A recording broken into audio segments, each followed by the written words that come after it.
Oh, no. Put my sweater on. Yeah, you don't need to be on here. We can put the whiteboard on, I suppose. I also don't want to be on here. But it's okay, I signed up for this. I knew what I signed up for. Yeah, exactly. AIM 538. Right? What's the purpose of the AIM? To teach. Aim you in the right direction. To find or not information. All right, yeah, all those are good answers. Yeah, exactly. Yeah, the AIM is not regulatory, but the AIM does provide guidance for us as pilots. Non-regulatory, is that what you said? Yeah, the FAR is regulatory by definition, right? Federal Aviation Regulation. Oh. Yeah, but the AIM provides supplemental information for us as pilots for more details about maybe procedures. I hate learning stuff like that now. Okay. I always learn something new. I'm like, what? Okay, so 538 holding. The purpose of a hold, right? When can we even ever go into a hold? Whenever an aircraft is cleared to a fix other than the destination airport and delay is expected, it is the responsibility of ATC to issue complete holding instructions unless the pattern is charted. You'll see this a few times, and people do miss this. An EFC time and best estimate of any additional en route terminal delay. What does EFC stand for? Expect further clearance. Yeah. Okay. If you have lost communications and you're in VFR conditions and you don't have your instrument rating, what are you going to do? You're going to go through your, you're going to try and troubleshoot, and you're going to figure out where you're going to land, figure out how you're going to get to the airport, go the right pattern altitude and land. Wait for light gun signals, right? Now, if you can't see outside, the situation changes. Okay. So that's why it's really important to have an EFC time if that were the case. Okay. That's why when you get a craft clearance, hopefully you all know what the performance of craft means and how that works, how you can pick one up at a tower non-controlled or uncontrolled airport. That's why you're given a craft clearance. So you know what they're expecting you to do.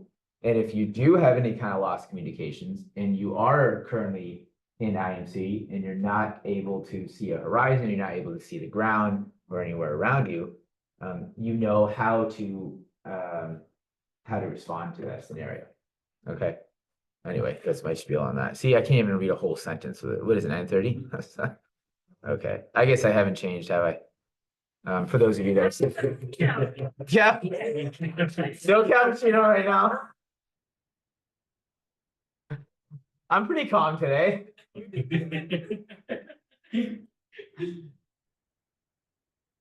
If the holding pattern is charted, what do they mean by the holding pattern is charted? How can we see a holding pattern that is charted? It's shown on the IFR chart slot. Okay, IFR low chart. What else?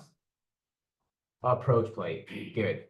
So sometimes I know ATC has told me hold as published at Oceanside VOR, but it's not on the IFR low, but it's on a few approach plates.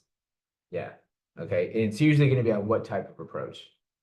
You're going to see a VOR. Bonus question. Circle approach. Yeah, typically is what you see. Okay. And I'll ask you a question. Yes. Okay. Yeah,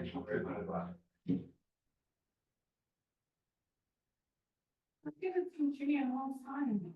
It's measuring that, It's that. You just. I didn't see him yesterday. Here's one. No, he was here yesterday. Me. I know he's here every day. Yeah, pretty much. It was more noticeable of their hair color. Oh yeah, when he had his blonde hair. I was at the gym and I was like, there's no way I know they have a gym. And then I saw Ethan's hair, because he also has very distinct hair, and I was like, all right, that's it. And I like went over, it was them. It's like, what are you doing at your gym? You cute.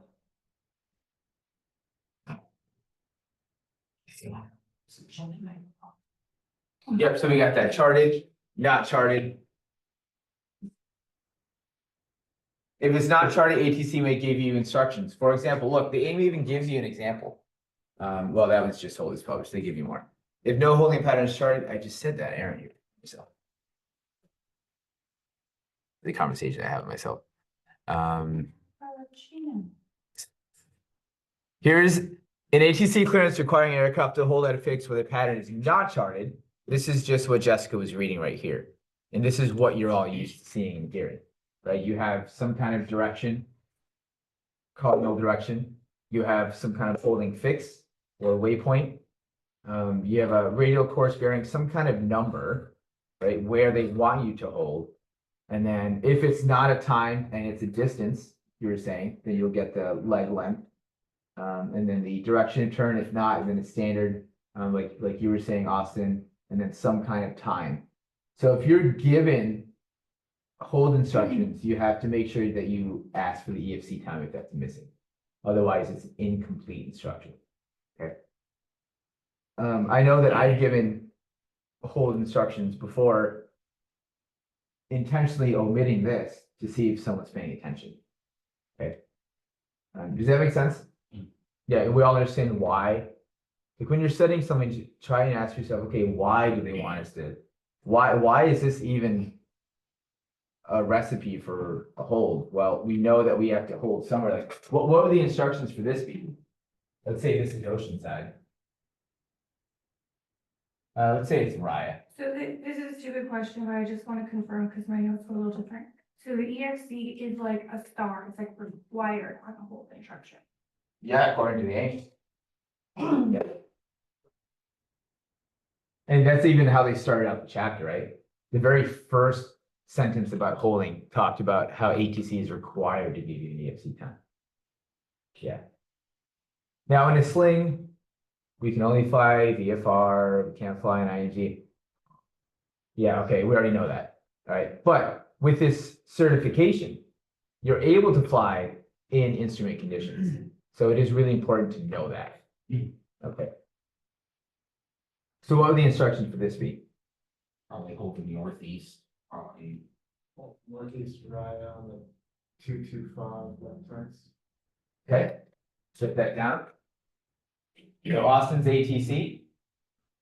Hold. Northeast. This marker is excellent. Of Raya. Radial, you said 220 maybe? No, something like that. I'm a lenient controller. You're a linear controller. Figure it out. And then we'll do some, figure it out. EFC, maybe 12, 10, local, something. That's a long hold, but. So do we agree that this could be the proper hold instruction? We got 2 yeses. Justin didn't say yes. Isn't that be the bearing to the fix? No. So if this was the hold, let's think about this for a moment. What would the outbound be? Forget about this. Okay. What would the inbound You be? can do this without looking at it, without looking at it. Oh, this is- Yeah. I didn't get that. What would the inbound be? 040. Okay. So let's draw this. Do we still agree that this is this? No more. Okay. All right. So let's draw radial 220. Where's 220? Down here, right? Yeah. Boom. Yeah. The left turns.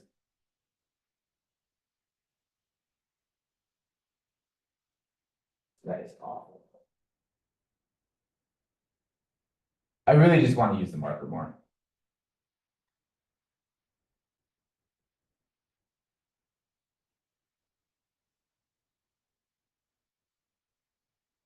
Okay.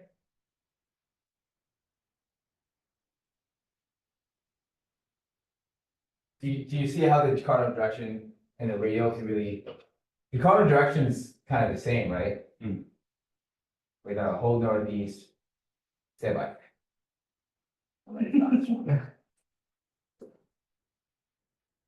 So they're the opposite, so no, this is wrong, actually. So these two are the opposite, Oh, yeah. so the inbound is 220. And the outbound, Right. I thought the opposite, the GDP outbound. No, opposite. yeah, so there we go. I always think the same direction of the northeast is the outbound. Very good, Austin, that's correct. We just got this wrong. Nice job. Yep. Any question on that? You see that can be easily confused? Right. I confuse that. Yeah, that can be easily confused. Yep.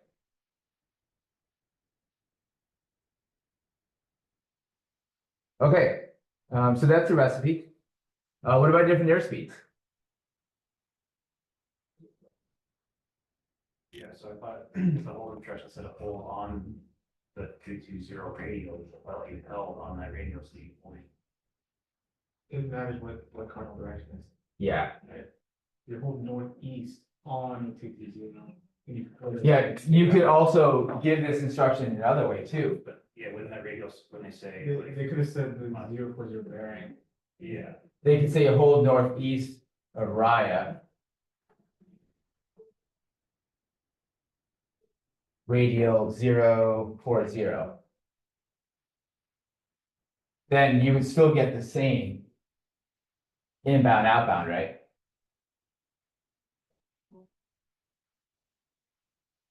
You still get the same, because these two are on the same side. So your outbound is going to be 040. And your inbound will be 220. Because this over here, this is radial 040. they can use radio and bearing interchangeably as long as they say Yeah, that's what the cardinal cardinal direction. direction. Yeah, it's just a number. That- It's just a number, like it said over here. Yeah, just to be confusing. Like, I would think if they say, so on this radio, it's on that radio, not on this radio, but This is more common right here to see this.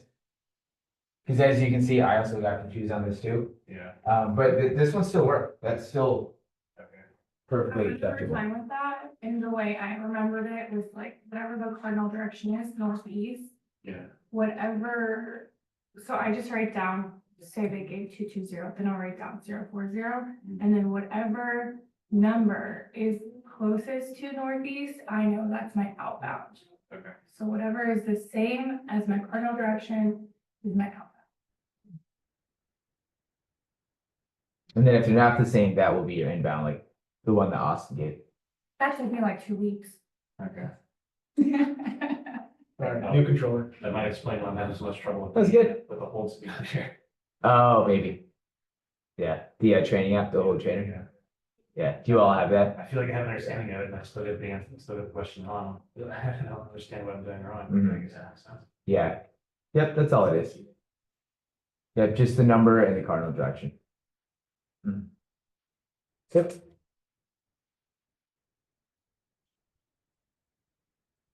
So standard, non-standard, we already talked about that. Airspeeds. Something to note there, note that is indicated airspeed.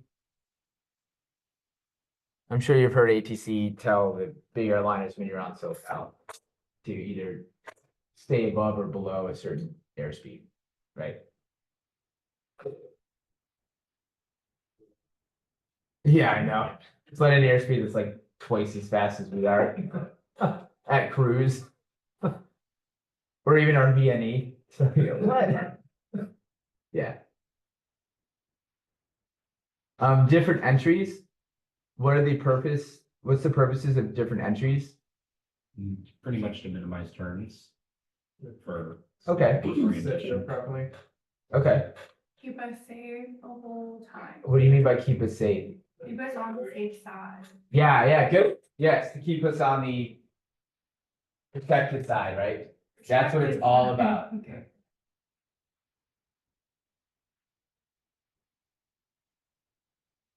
Yes, to keep us on the protected side. So if you're coming from this way and you're going direct, what do you think the entry is gonna be? Parallel.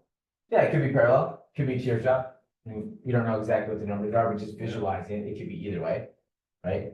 If you're coming from this direction, what's it gonna be? From this direction? Parallel. Yeah, this is probably gonna end up being in parallel. Again, you don't know all the numbers, but just visualizing it, right? And if we're coming kind of from this direction, what do you think the entry is gonna be?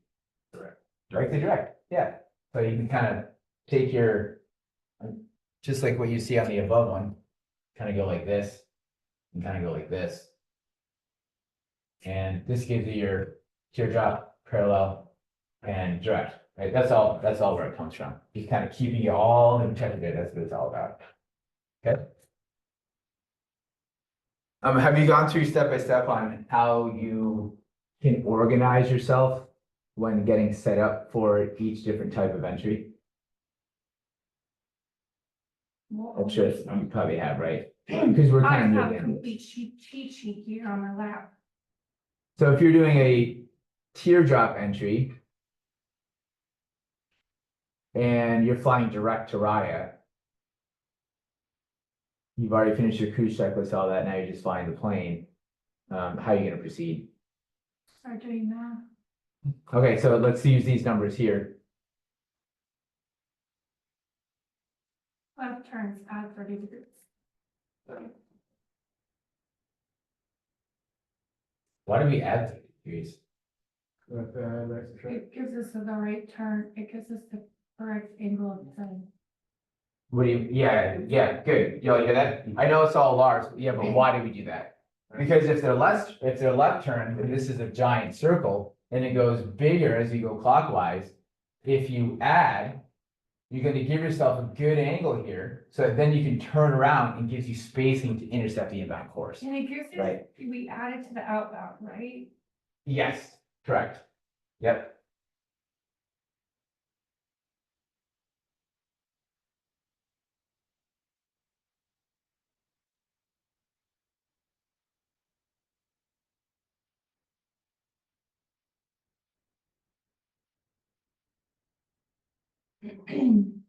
Just make sure that when you come back around, that you adjust your outbound to the appropriate one, right? That's definitely very common error.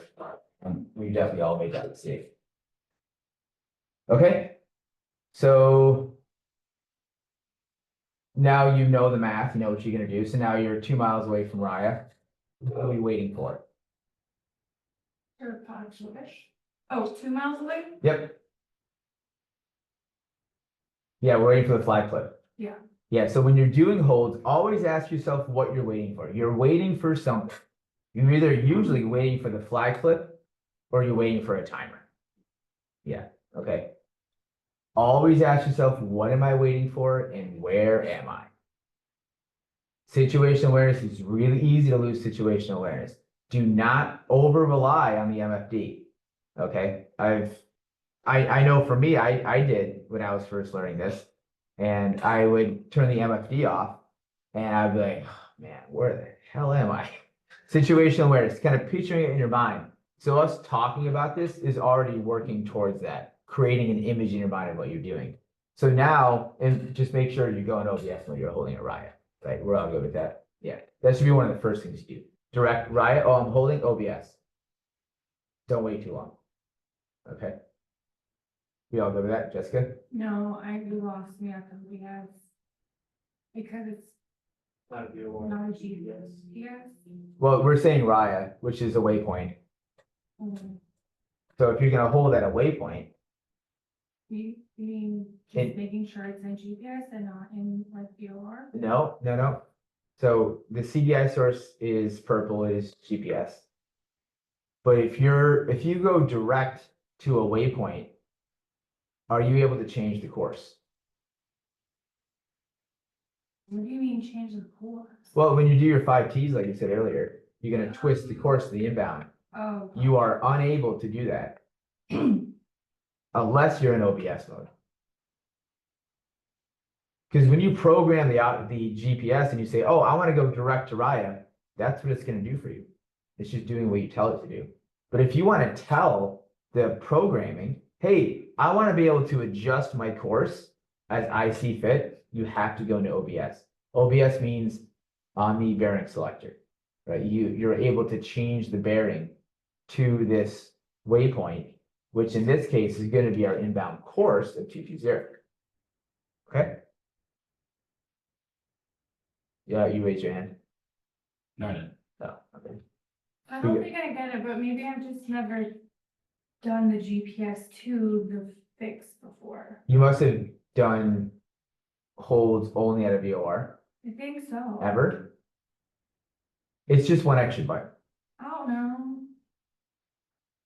Have you done a hold at Julian? No. In real life, no. Raya, Chief, We just make our own waypoints. Normally their names are JSSS. what do you mean you make your own waypoint? I've seen Chris do that. We make our own waypoints in the plane and then just. Well, if you make your own waypoints, then it's GPS. Yeah. So you would be in OBS mode. Yeah, I would be in OBS. Yeah. Which is what I want to do. if you want to change the course, yeah. Yeah. Okay. Because otherwise, like the OBS mode is just so like the waypoint acts like a VOR, right? You can change the course Uh-huh. and follow it. Because otherwise, you don't tell it to do that. Like you said, it won't. It doesn't know. Pass the fix and that'd be it. Yeah, I think I just don't know what that is, but I. Do you have the know it G10? is wrong. Do you have the GTN 650 app? Yeah. Yeah, why don't you open it up? You know, the same place where you change from GPS mode to AC lock mode? It's on that same page.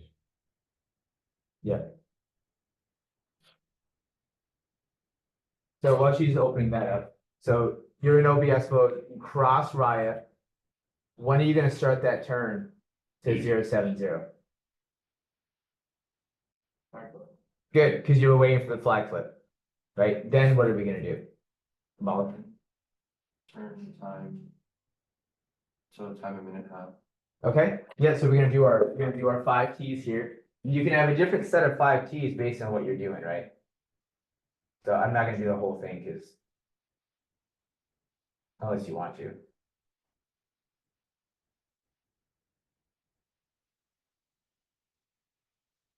Turn time twist.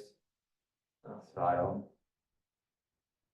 In this order, it's in the same order. So you're gonna turn. Heading 070. You're gonna time for a minute and a half. You're gonna twist, because you're in OBS mode, the inbound course. So usually I label it like this. This is the heading. And this is the course. This is a heading. And this is a course. Twist your inbound course to 220. Throttle, are you climbing? Are you descending? What are you maintaining altitude? What are you doing at that point in time? Okay, and then top. What are you gonna say? Steps and hold, over the fix. Yep. Altitude. Yep. Excellent, good. That's exactly what you're gonna say. Okay, Can you just say that on a face check? I would. I'm gonna start a little bit different about that, but if you look at the mandatory IFR reporting points, reaching a holding fix is one of them. Okay, good. So you like to do it once you pass the fix for the first time, even on the entry? Like. Yeah, when reaching the fix, yes. Okay, And then I'll do another one once established, okay, which is crossing it the second time. okay. Yeah, and when I do it with ATC, I actually have the student do that. It's just good practice. And they don't care, they just say Roger. Yeah. You were saying? They say entering and then established. Yep, yeah, separate radio calls. Yeah. All right, so that's the first set of 5 Ts. Then we chill. You got a whole minute, there's so much time. I know it might feel like you're running a marathon or something like that, but it's not. You wait for the flag flip, you do your 5 Ts, and then that probably takes what? 15 seconds. I got a minute and 15 seconds to do stuff. It's kind of nice, isn't it? Instrument flying is chill. All right, it's chill. All right, so now that that's done, what's next? What are we waiting for at that point? The timer. We're waiting for a minute and a half. That's correct. Okay. Then, which way are we going to turn? Doesn't matter if it's a minute and a half or can be a minute and 15. Every instructor teaches this thing a little bit differently. Okay. So if you do a minute and 15, that's fine. Yeah. The minute and a half, in addition to the 30-degree offset, gives you plenty of time to intercept the inbound. So you just don't have to be too like. You just want to stay in the protected area. Yeah. Okay. All right. So now that we've reached that timer, now we're going to turn which direction? Good. We're going to turn left. And now, what are we going to do? Intercept the inbound force. Yeah. A common error I see people turn heading 220. They don't actually give themselves a good intercept angle to intercept that course. So be aware of that. Okay. So now you're on. Now let's say your wings level, and you're intercepting the inbound course. What are you going to do next? Yeah, start the timer. Now you don't necessarily need the timer for the entry, but I always start it because I am a creature of habit. And if I start it every time my wings are level and I'm intercepting the inbound course, I will never forget it. Yeah. If you're not a creature of habit and you're not human, good for you. But people forget that. Like, oh, I need to start the inbound. Then they do a lap and then they forget it on the next one. You really kind of need that. Yeah. Okay. All right, cool. So you turn left to intercept the inbound course, start that timer, wings are level, twist, just double check, make sure it's still 220. All right. I know we all like to push button, turn knobs. I see people like turn the knob when they were already there. They just start turning. Oh, I was already there. What? Then why'd you turn it? It's like, chill, okay? It's fine. And then throttle and then talk again. So I wouldn't talk again until I crossed to fix again. So now we're here, we're going inbound. What are we waiting for? Flag flip. We're always waiting for something. Then we wait for the flag flip. And then what are we going to do? Steering right turn Center rate turn to the left. to the left. Wait. Yeah, that's right. That's right. And then wait for the flag. Wings level. And right when your wings are level, if you did it perfectly, the flag flips. It doesn't mean you didn't do it not perfectly. It just means maybe there's wind. But you're turning left to what? You're outbound. Yeah, you're outbound heading, which is actually no longer, it's not 070, it's now 040, right, in this case? Mm-hmm. Yep, okay, cool. And then, what are you waiting for at that point? Flag foot, from what to what? Good. This is a little messy, so I'm gonna kind of clean this up a little bit here.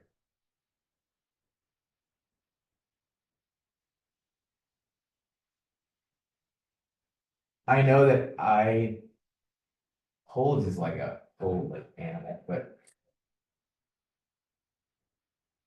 Okay, no one warned me about this.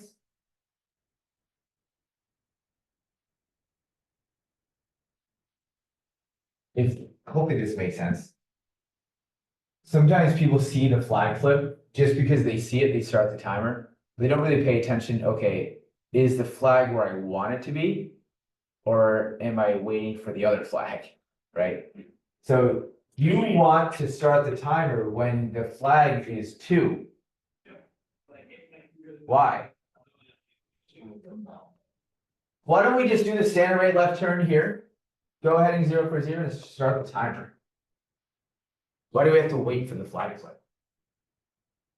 Because that's really when you're starting your leg. Okay, correct. This is when the outbound leg starts. Yeah, Yeah. because you're trying to match it with the exact opposite way. Good. You're starting your timer at the same time, space. Yes, exactly. You're starting it a beam, right?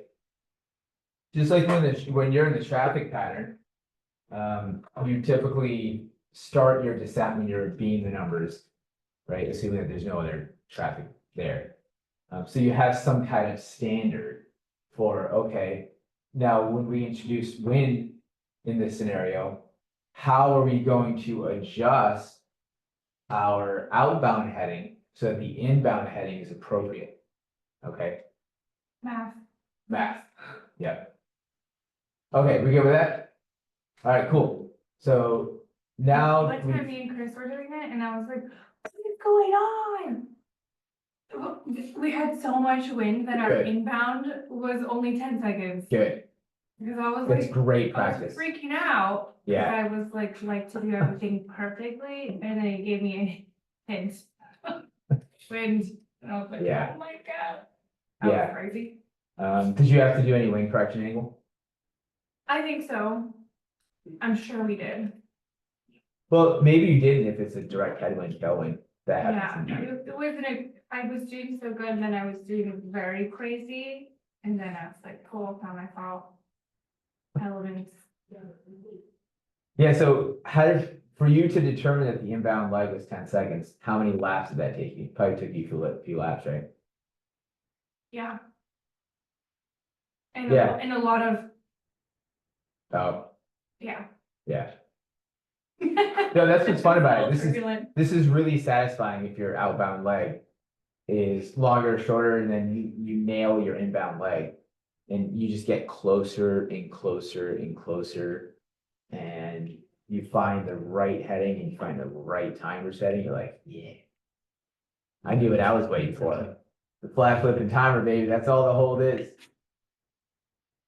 All right, so you turn left, heading 040. You start that timer when the flag is 2. Twist 220, just make sure it's correct. Make sure your instructor didn't change it on you while you weren't looking. Throttle, Oh my god. just adjust as needed. Of course. Are you kidding? And then talk. Yeah, instead of saying reach the fix, you just say established. Oh. Yep. That's it. Okay. For parallel entries, just make sure you turn the correct direction. Because you turn 2 opposite turns in the same one. So just pay attention. When you write down your instructions, write down the outbound, the inbound, and the direction of turn. Have that easily referenced in a very neat spot in your notebook. Okay, I see all kind of notebooks that are like all written sideways because you're in a huge hurry to write it down. Just find a place that's safe on your notebook. Write down a safe place on your notebook so that you can reference these. Because when you're doing 2 or 3 holds, you're not going to know which instructions you're looking at, and that could be an error as well. Okay. Yeah, I was working with these students in the last 60 days, and I said, I will not fly with you if I see your notebook like that ever again. I said, please, it's for your sanity. Please, just have better notes. You gotta have them mark the safe place. Yeah, mark the safe place. Yeah. On your Facebook, do you have to put in the waypoints or something? Probably. No, the instructor does it all for you. Okay, good. No, I was like, me too. Jessica. Okay, You're the pilot in command. okay, We just sit there and cause chaos. no. I know. So I put in the waypoint myself. It'll tell me the waypoint. That is correct. Same thing on check ride. DP doesn't. No, exactly. Well, that's check ride. This is like the this is like the first little baby face check. No, the baby face check is the 141 first face check. This is, yeah, you're good. You'll figure it out. Just take your time. If you don't know the spelling of the waypoint, how can you phrase the question? Give me that airplane actor. Say again? Five letter identifier? Phonetic spelling. No. Yeah. Just aviation alphabet. Yeah. Is that sign still up here? For the- No. Yeah. Somewhere in that pile, I'm pretty Is sure. it? That was your class, right? Yeah. Yeah, okay. What? Did you practice? Yeah. I knew it. You were there too, right? I was class before. And I that was was, there that day. were you? Why was I there? It was the last day and I was in charge of the. Oh, yeah, that's right, you That were was in so charge. stressful.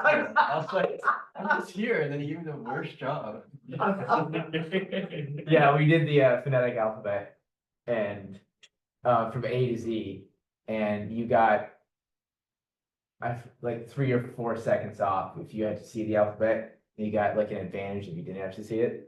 And then, did I say it backwards in your class? I think you did, yeah. Yeah, and I think Sean did too, right? Yeah, of course he did. Yeah. That was fun. The competition wants to see who could do it.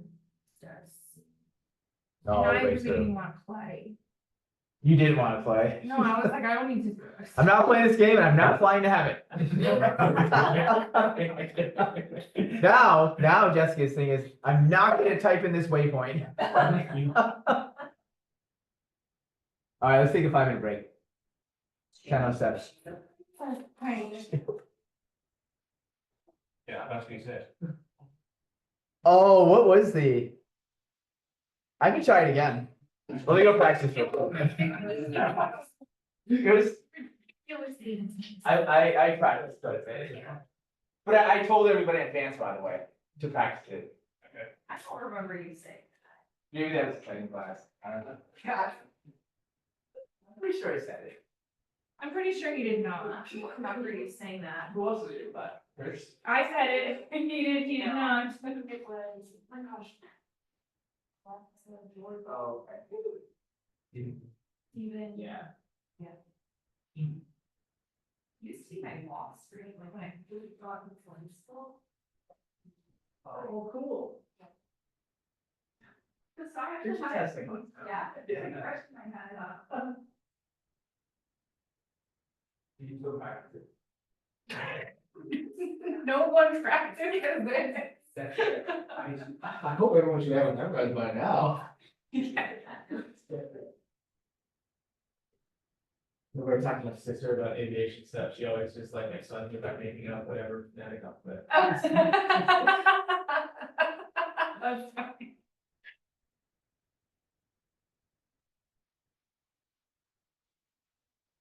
Well, there's like a different one in one of our classmates, Steven, he's in the, like a police officer guy. And apparently they have a totally different phonetic alphabet, and so he was struggling a little bit, because he'd say something and they'd Like like, on police radio that have Yeah. this different? it's not the same. So weird. I know, so I was like, hot socks for you. I just want 3 alphabets.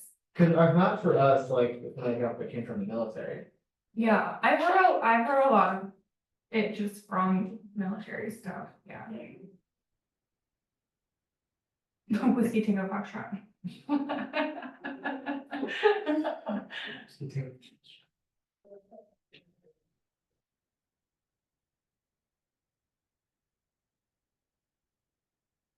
Oh man, I'm really worried about my ground tomorrow. Yeah, I don't know if I'll get off the ground.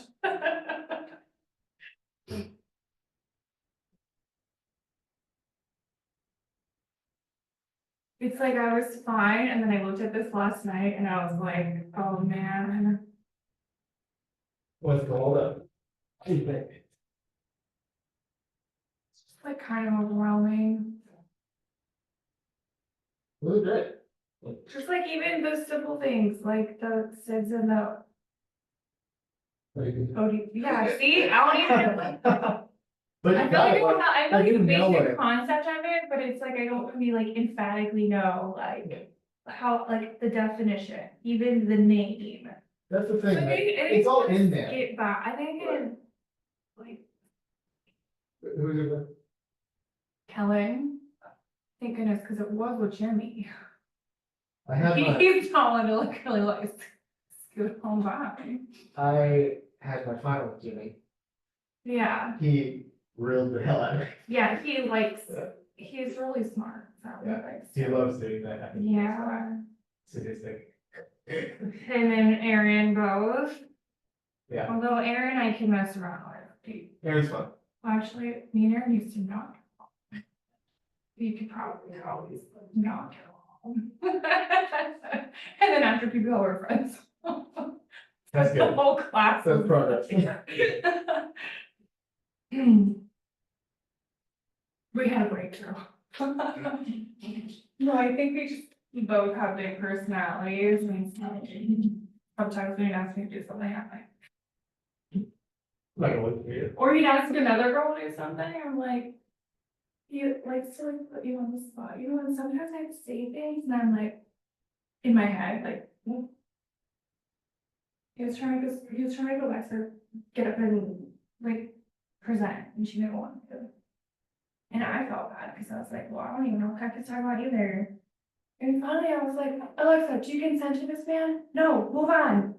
And then I was like, oh shit. So I would just say stuff like that, like, and I think also I'm like a lot older and I come from like running a real estate office and doing that sales world for the last 16 years. That being a student is humbling. Yeah. And like maybe for a while I was like, I don't think I know how to be a student.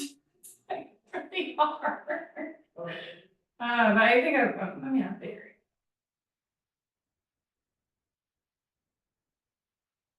It was entertaining though, that's for sure.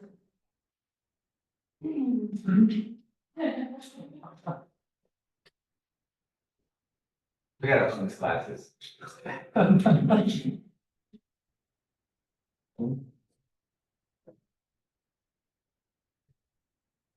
What's an intersection hold? Ah, think about what that, That's what I'm, Izzy said to me today. yeah. In December here in class, In the sim. okay. Yeah, we can talk about that. Okay, said if I was calling you to do department procedure, broken parts, specifically intersect. Yeah.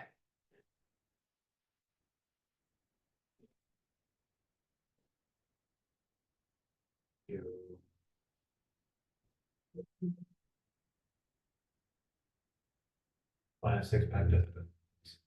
It does. Yeah, but that's where the benefits stop.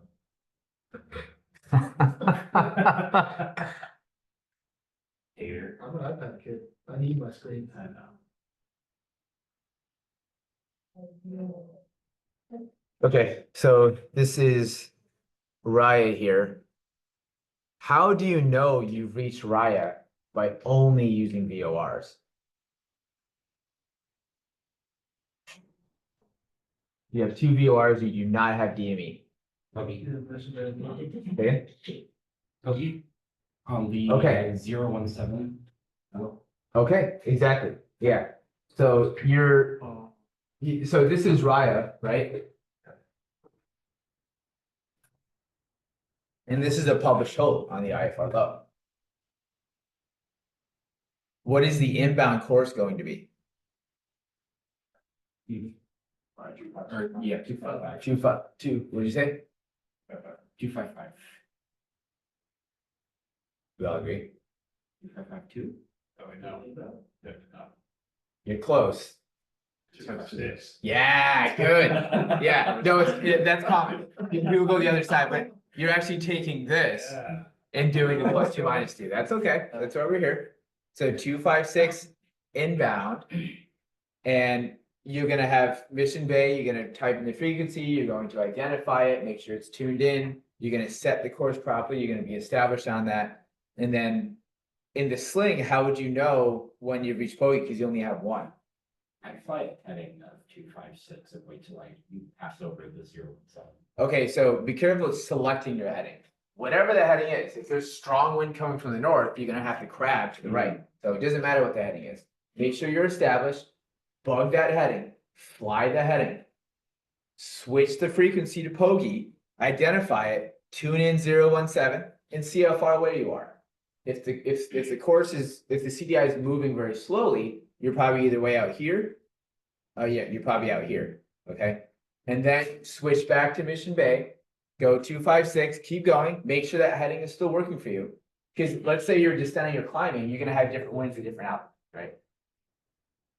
Then you're gonna go back to Poggi, 11645, identify it, 017, and then once that comes in, once it's centered, you are at Riot, congratulations. Then what do you do? Yeah, then you do your 5 keys. I already erased it, so you do your 5 keys. Yep, and you come back around. And then, yeah, you can, when can you start that timer?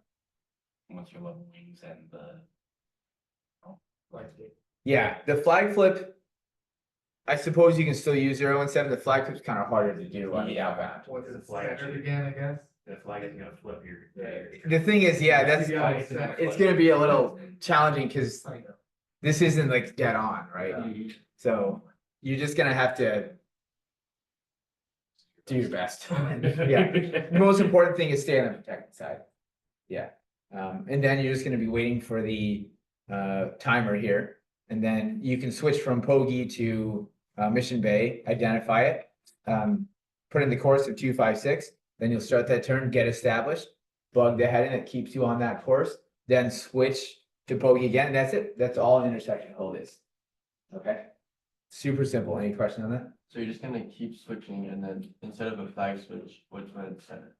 Yeah, when it's centered on this intersection. Centered on them. Yep. You would switch, like when you just plug your inbound. I mean, oh, right, wait. You would switch to make sure you're established and then bug it. Correct, yeah, then once you're established, you have your inbound, Oh, your inbound heading, you would leave it tuned into Pokey. Is that correct? You'd have to keep switching to make sure you're on. Yeah, as long as you maintain the course. You only have a minute, so I don't know if you really have time. Well, it depends on where the wind's coming from, Yeah. right? It could be longer than a minute, then you have to adjust it. But if you're dialed in, it's a minute, then yeah, you don't have too much time. But so your workload is pretty high there when you do it. But yeah, you got that right. Your inbound heading, which we don't usually say. Yeah. We usually say inbound course.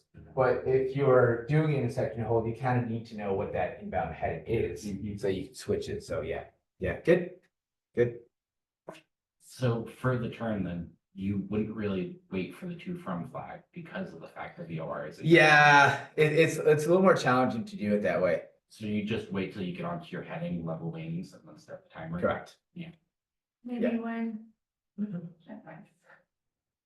All right, that's it. All right. So airspeed's timed. Distance hold. Let's talk about wind here right now, since we're pretty fresh on this. Let me erase some of this mess.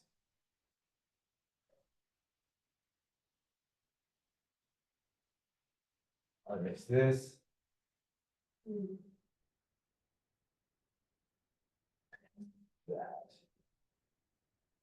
That. So let's say the wind is coming from here.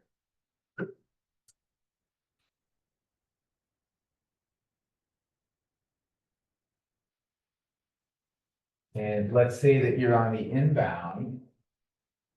Which way are you gonna have to grab to maintain the inbound course? Left or right? Right. Right? Right, correct, yeah.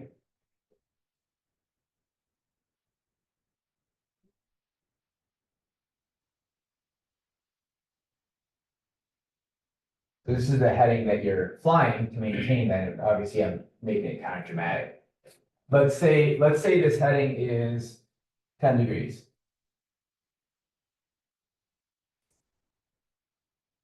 How are you going to adjust?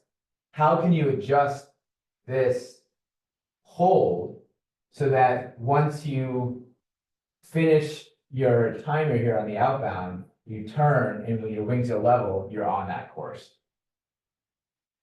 It's unusual, it's like it's multiplying it by 2 or 3 for the degree change.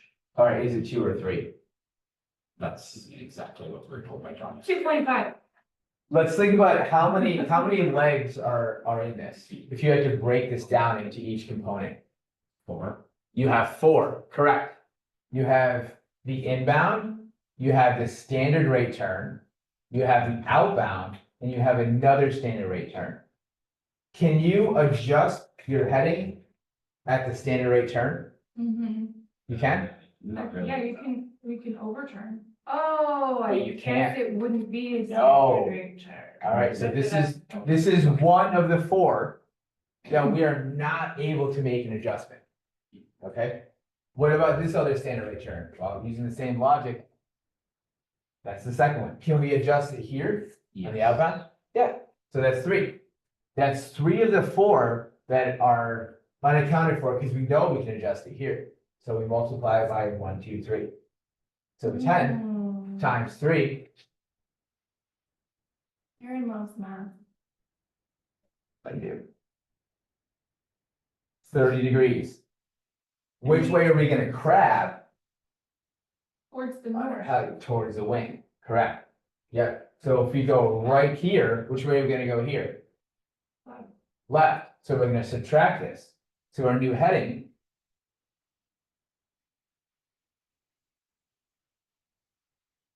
Will be 0, 1, 0. And that will give us the offset to make that adjustment here. Okay, Does the instrument flying handbook say it's always 3 times? I don't know, good question. Yeah, because John said either 2 or 3 times yesterday, dependent on condition. Yeah. I've done it this way and it works. It's easier to remember 3 than 2 or Yeah, 3. but you see the logic behind it. Exactly. It's very logical why we do 3. Mhm. Yeah. It also depends with that 10 degrees. Let's say it's 7 degrees. If we round up to 10, then you might want to do 2.5, right? So it depends on what that 10 degrees is, and is it exactly 10? Is it a little bit more? Because you want to err on the side of correcting less on the outbound. So if you're like, it's 8 degrees, 8 times 3 is 24, so I'll do 20. Yeah, and then see how 20 does for you. Like Jessica was saying, it took a few laps in the holding pattern for her to nail down what the inbound, what the outbound timing would be. So the inbound was a minute. Are you allowed to make a mistake when you're actually flying IFR like that? Well, this isn't a mistake. This is you getting closer. If you're on the protected side, you're not making a mistake. Mm. You're just being a pilot making adjustments to the weather. Mm. Yeah. Just like when you're doing a traffic pattern, it's really windy. You might join the pattern and say, well, I'm drifting a little closer on my downwind. What are you going to do? You're going to fix it. That's it. Yeah. This is probably just, a personal question. Because I haven't been flying this that much, but do you think you kind of more like figure it out in your head just because you understand? Or do you think you do the math? Or do you think it just depends how your brain works? I think you have to start with some kind of baseline of, with some kind of math. You need some kind of math. When you're doing it, Because like turns around a point, it's not like I'm really thinking like, okay, well, I'm gonna turn the plane 30 degrees here because it's pushing me this. You know, it's just like you kind of just know Mhm. how to just, your brain just understands to correct for. Is it like that, or do you think it's more math? it's kind of hard Or to tell you just because figure it out the more. the standard rate turns, you don't know if you're in the ballpark or not. Yeah, I guess. Unless you see your HSI and you see your CDI is, you're very close to it. Like if your CDI is really close and you're on the outbound, You turn it. and then by the time you turn, it's moving over. Can you picture what I'm doing? Yeah. And now you're on the non-protected side. Well, okay, that's not very good. You either think the wind's in the different direction or you had some kind of improper wind correction heading to fly. Yeah. So I would start with the baseline here. I mean, every instructor teaches a little bit differently. But I've done this, this is what I was taught and it works for me. Yeah, yeah. And if you find another way, let us know in class. Yeah, there's more than one way to do it. Okay. All right, any questions on that? Very helpful. Yeah, good. And picture this to yourself. So let's draw a little HSI here. You're on the inbound. Here's your course of 220.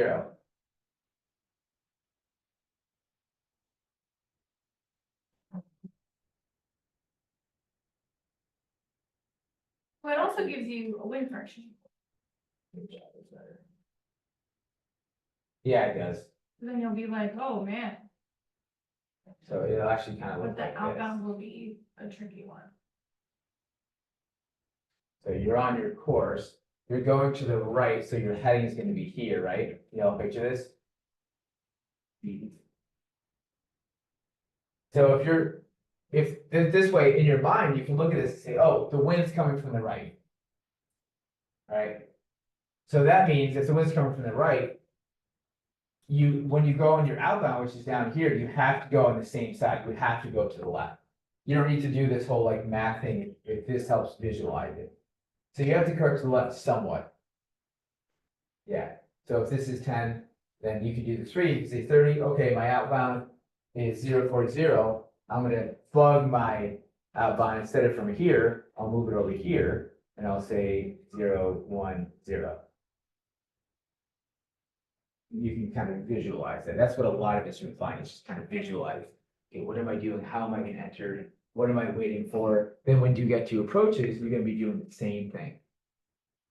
All right, when you're briefing a plate, I talked about a VOR approach, right? You're gonna be flying a course, usually they're circling minimums. So you have to picture, okay, where's the airport and where is this approach gonna spit me out? It's gonna spit me out somewhere near the airport. Where is it? And how am I gonna join the pattern? What's the traffic pattern altitude? This minimum descent altitude for this approach, how far away is it from the traffic pattern altitude? Am I gonna have any hazards there? That could be part of your approach briefing, right? Make it a lot of fun. Okay. Let's see here, 1023. The inbound leg, just noting, it depends on your altitude, right? It's typically a minute in the sling because we're not going above 14,000. Okay, but do note that when you go a little bit higher, it is longer on the inbound. Okay, so that could be a phase check question or a check rate question. Do I know that? I think I did know that. Over 14,000? Maybe not. Yeah. No.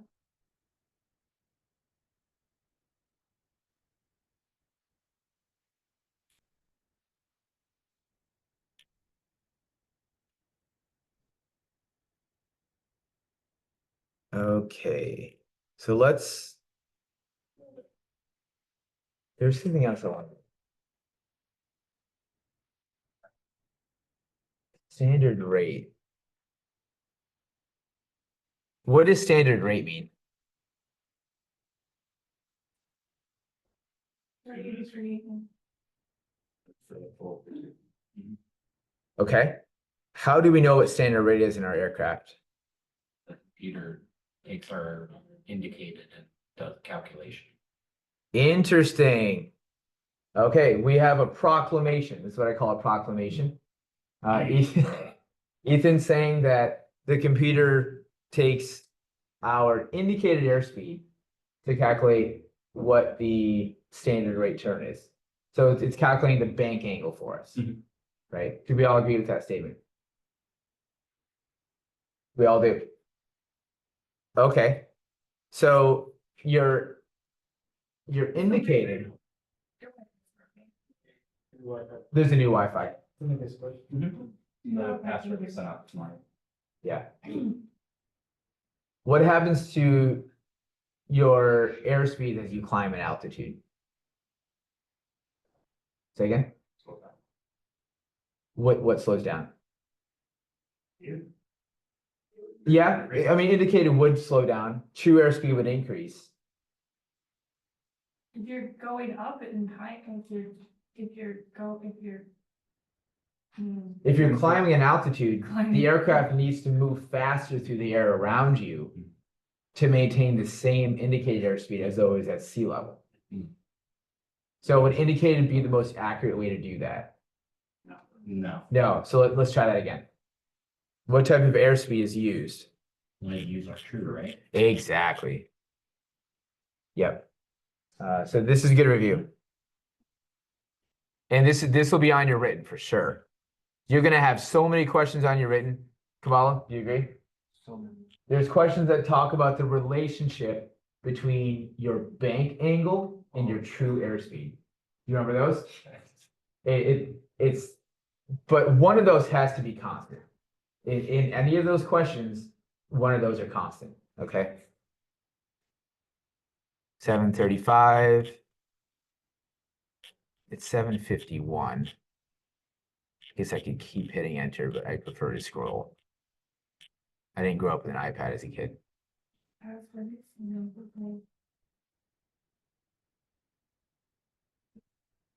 All right, I saw in a sentence that I thought was pretty interesting, and I wanted to run it by you.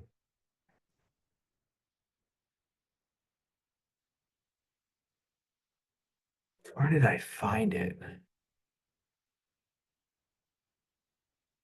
Instrument flying handbook. Oh, maybe it was the instrument procedures handbook. So instrument flying handbook, 751, and instrument procedures handbook.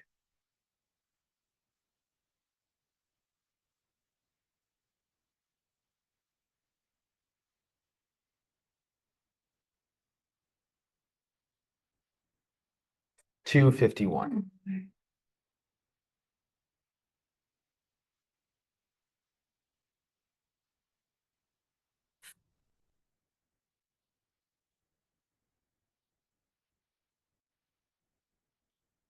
I'm gonna be so excited when I find this. If I find this. It gave an airspeed.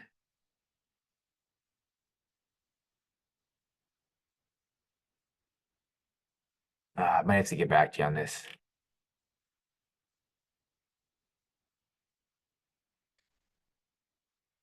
Maybe this version's old. I saw it on my iPad today. So I was prepping for the class.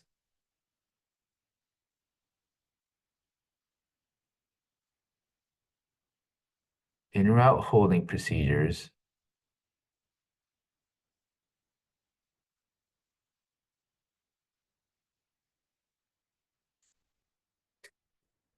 Yeah, I guess I have to get back to you.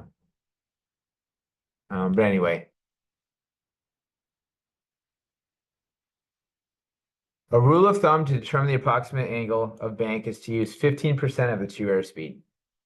So if your true airspeed is 100 knots, what angle of bank are you going to use? Yeah, yep. So you take, you move the decimal point over, so it's 10. You divide that by 2, it's 5, it's 15-degree bank. That is what your bank is going to be. And that's all our fancy Sling is doing for us, right? When you see the little green triangle, you know what I'm talking about? It's taking that and it's saying, okay, that's the bank angle to keep standard rate based on your true airspeed. That's all it is. Okay. So if The answer is standard rate term is a 15-degree bank. no.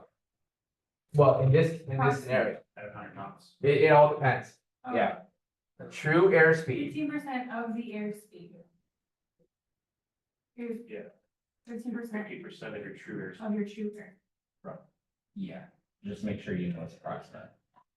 Yeah, so you take, let's say your true airspeed equals 120. You take 120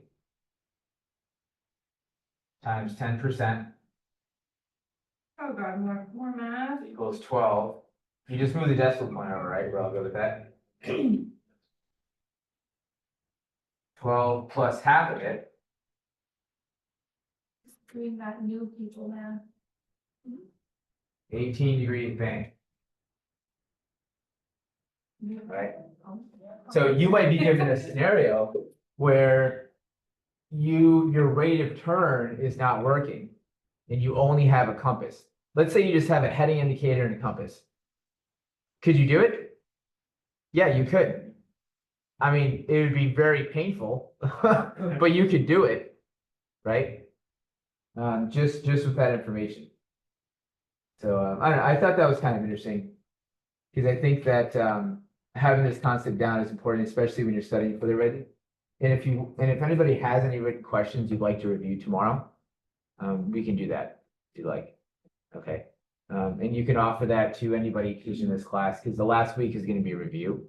So if there's some downtime, you should maybe spend an hour or a few days if you want to on written test questions. Okay. Could you go back to the 538, or maybe you know, the inbound leg?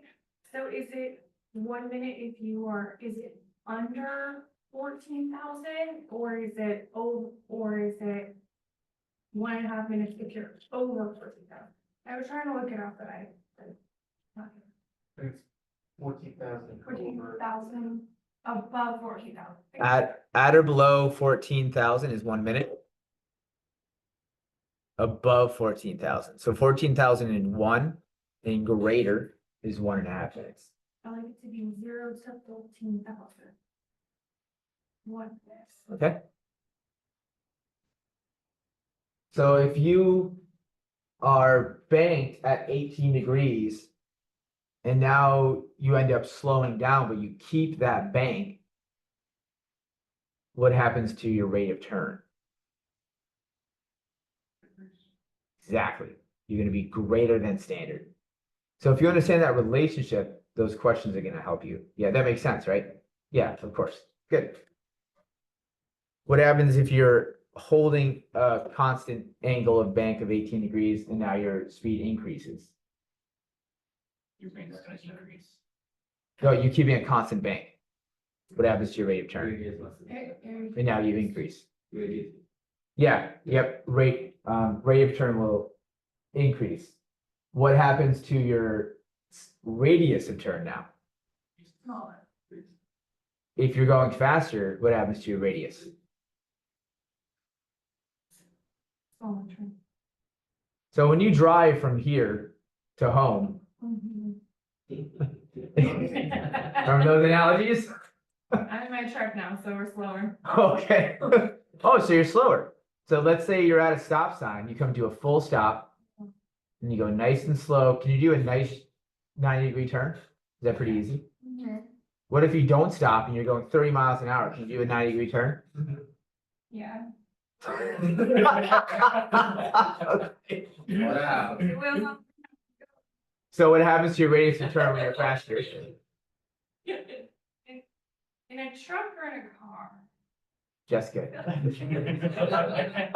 Work with me here.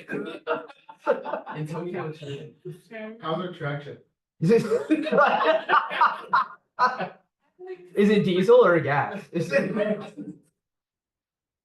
See, this is a hazard of getting participation. You never know where it's gonna go. Maybe I don't know. I feel like it's a smaller turn. Faster? Well, if you're in a car, you can make it shorter, but. Let's say you're doing both of these in the same vehicle. Okay? And you're turning to the right 90 degrees and you're going slow. Is that pretty easy? Yes. So does that mean what happens to your radius of turn then? Can you turn at a bigger radius? Yes. What if you're going faster then? If you're going faster, it's harder, but. It's harder because it's harder. Why? It's harder. Why? Because you're Because your radius is bigger when you're faster. moving, Really? unless you're drifting. Paul Walker disagrees. I feel like that's not right. That's fine. I'm You just- wanna see in real. Anybody else want to try? So basically what you can do, like sit on the chair, go up to. No. No, that's good. I like that. Yeah. Right? No, listen, Joe, let's try it. Like we're slower like this in turn versus you going faster than turn. Like this.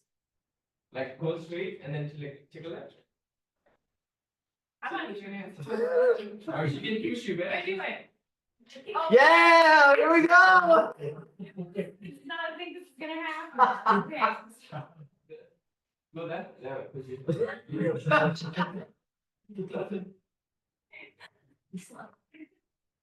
Wait, we have to go. I think I was looking at, Jesse's not helping at all. You won't forget this though. Okay, so you're saying, I don't need to get it. At the end of the day, if you're going faster, it's a larger radius. Correct. Yeah. Yeah. You could also think If about you it, say so. you could also think about it like doing donuts. If you're doing donuts at a slower speed, you're able to make the turn smaller. There we The go. faster you go, the wider the donut is. Yeah. No. Maybe just, yeah. She watching the film. Seago's right in the point too. If you're, You if you're, can okay, put Yeah. if you're doing turns, if you're doing donuts really fast, got the full gas, you got the e-brake, you're gonna not have a huge radius. All right, what about this? Have you ever come into land a lot faster than you should have? Never. And have you been turning base to final? Yes, And what happens to your sight picture when you go wings level?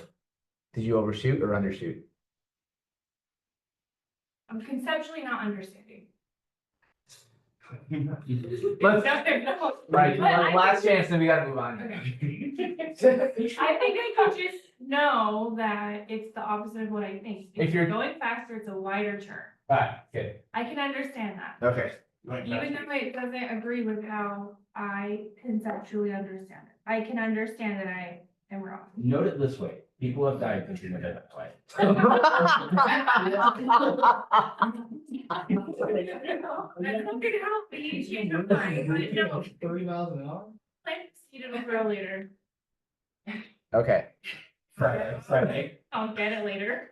oh, actually, you can do this in too, so you can naturally.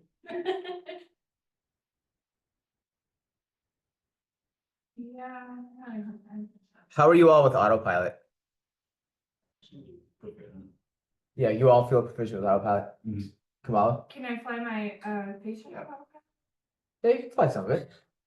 Yeah, I mean, technically, yeah, it's not all of it, but now looking at it, I don't know what the approach button really does, because I haven't used it. we will talk about that. Yeah, you can use this button here when you're flying an approach that has improved lateral and vertical guidance.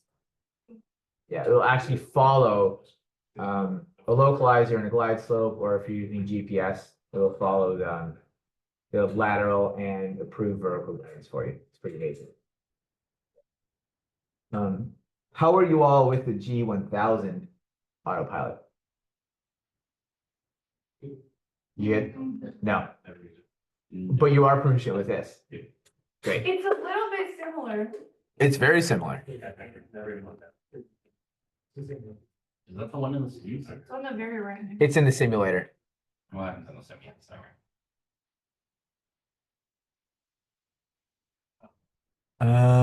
No.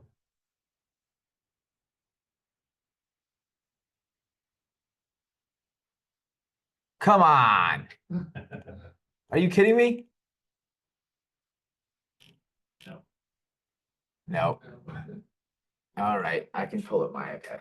I guess if you're going really slow, you could crank it. You could crank it and make it smaller. I'm gonna take Jessica to K1 speed.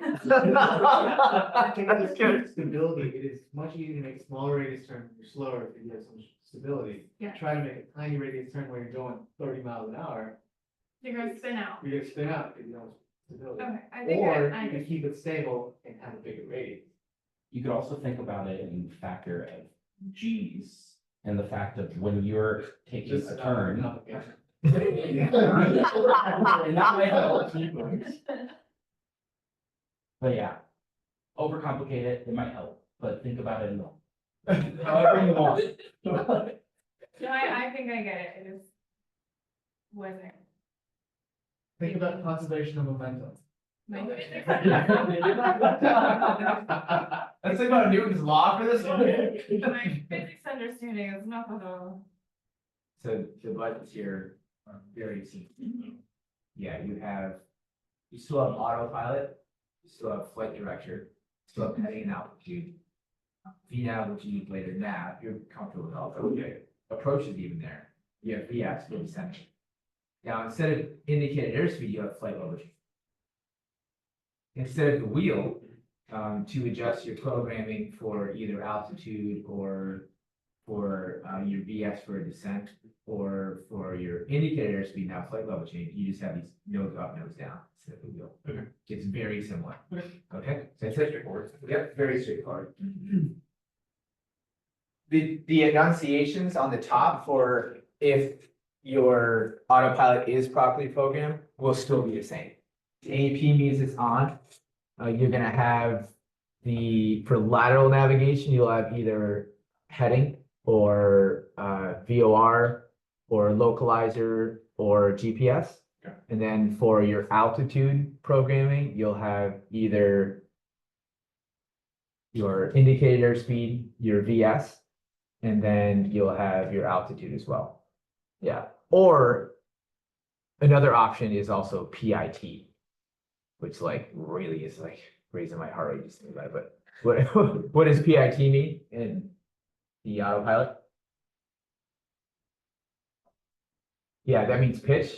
So that means you haven't, it does. It means that you haven't programmed it the way that you should. Okay. If you look at the G5 and the G3X manual, they actually talk about the autopilot because did you all notice that we don't have a separate user manual for the autopilot? I was gonna ask you that. Yeah, Why is that though? we don't have one. Believe me. That's what spent way too much Like, time on it. If they ask you like what kind of autopilot we have, it will be like. Yeah, you can go in the G5 and the G3X manual and it has the autopilot information there. Yeah, Sounded very good. yep. Yeah, both of those have it. Yeah, sounded very good. Yeah. Okay. And those are acceptable. I even emailed Garmin. I said, is it possible to get GMC 507 autopilot just manual? And they said no, because it's always coupled with some kind of PFD product. So that's why that option is in there in case you all probably didn't want to know that. But anyway, it's kind of Thanks for trying, Aaron. thank you. Thank you. No, genuinely, it's good that someone's like trying to research. that. Yeah, we got to try and get that stuff. All right. That's enough of that. All that with one photo. Actually, that wasn't too bad. That wasn't too long, was it? No. All right. So homework for tomorrow, you all, what did I say we were gonna do? Oh, we were gonna discuss the GTN 650. Yeah, yep. How are we gonna do this?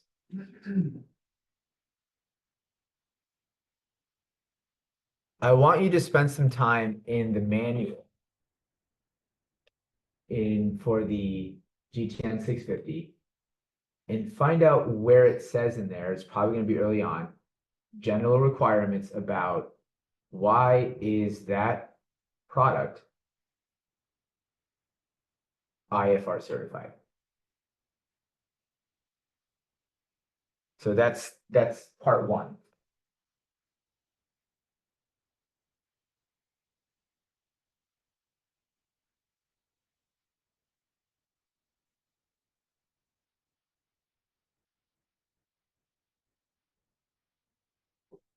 Part two is how does the FAA qualify different avionics as IFR certified? I think this is a fun one, right? Research. Yeah. Who would like to present it tomorrow? Austin does. Austin? All right, Austin can get the first part. He's looking at us like, what? I've stumbled into the list like 3 times this week. Oh, great. You two can work together on this project. What can I say, best friend to me?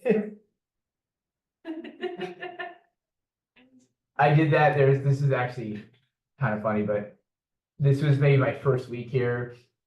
Just starting my instrument training. And this guy came in, I think a week or two after he started a little bit late, but he already has private. And I didn't even know him. I didn't even say hello, but his name was Luis. And at the end, it was Kazuto teaching it. And he said, all right, anything else you want to do? Because it was near the end. It was like a week left. He already went through all the material. And I said, yeah, I think we should all do flight plans. We should all get an airport and then we can present it in class. And we're like, okay, all right. So he gave like 2 assignments. I had one, someone else had the other. All right, anybody want the third? I was like, when Luis walked in, he said he wanted that. You heard that, right, everybody? He's like, man, what? I didn't face you yet. I didn't even know you. I don't even know you. Jesus. Anyway, anyone see Luis here? Yeah, some people don't make it through the program, unfortunately. Yeah. Okay, well, it's true though. Just be honest. Yeah. Second part is. Maybe you pushed him out with that. Yeah, he stuck around. He got his answer. Actually, I've recently met a lot of people who are like, oh, I was taking flight lessons and blah, blah, blah. They never made it. Yeah, like just renting a bar. I was at a Mexican restaurant. I was just thinking, I was drinking, but he was, oh yeah, I saw the bartender. I'm a pilot because I have a simulator at home. I was just like, wow. I was looking at the bartender, I'm like, no. Right. Imagine. Yeah. That's the joke I use when I do unusual attitudes with people. Is they say, oh yeah, my cousin got a simulator and he said he knew how to fly, and then I gave him flight controls on you. That's kind of fun, right? How we do that with you? Yeah, okay. Many times. Many. I did it so many times with Vanessa, and she said, I don't want to hear about your cousin Charlie again. It's like, okay. It's kind of fun. So a few tips for this assignment here is look at the AIM 1117 and look at the AIM 1118. Okay.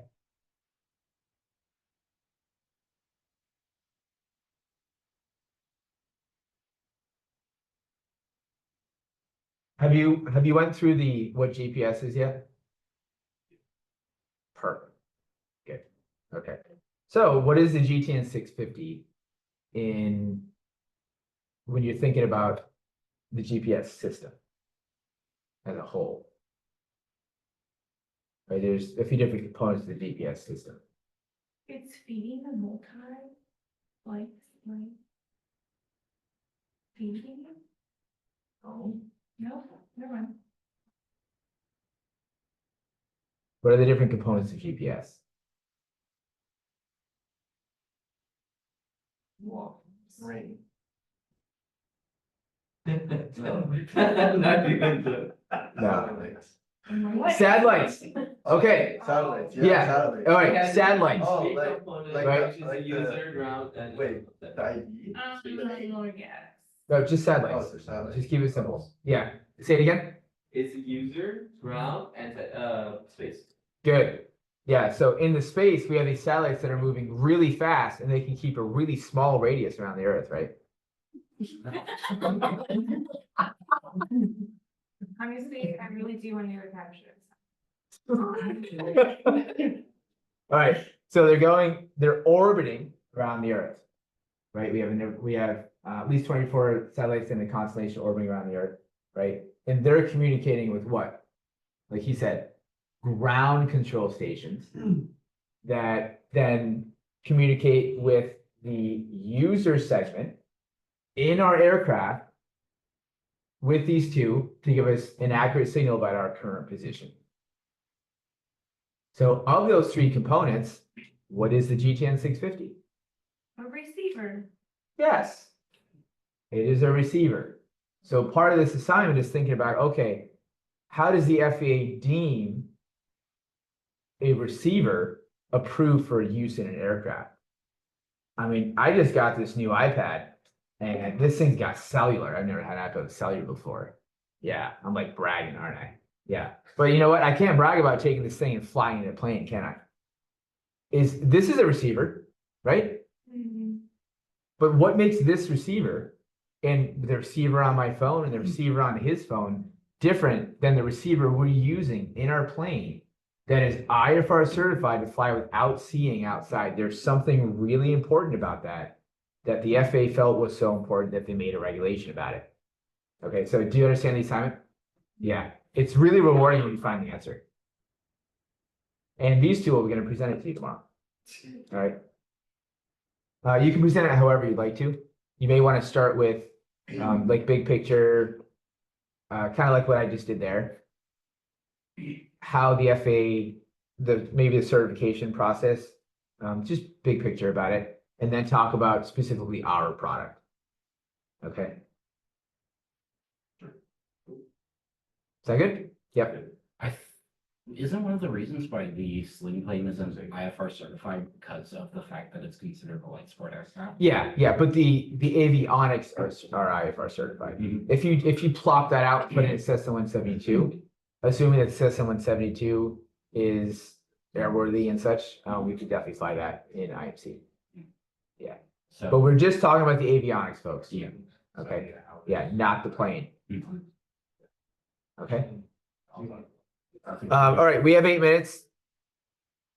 Also, what we'll do tomorrow is I know you have to do the quiz, but you can do that maybe at the end of class if you have time.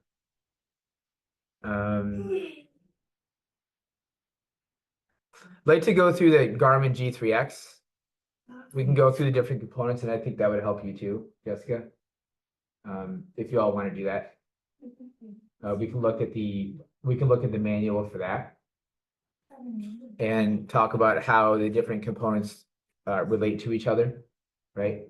When we go inside the flight deck and we're looking at all these different screens and products, how do they communicate with each other? Right? Have you talked about pedostatic system errors already? Yeah, how are we able to get errors and see them as pilots inside the flight deck? What about the ADC and AHARS, right? What does that mean? How many ADCs, how many different computers do we have, and how do they relate to each other? Okay. We can do that tomorrow. Then if we have time, we can do the quiz and written test questions if you want. Okay? Sounds good. All right, cool. Well, thanks for having me today. Appreciate it. Darren. Yeah, you're fine.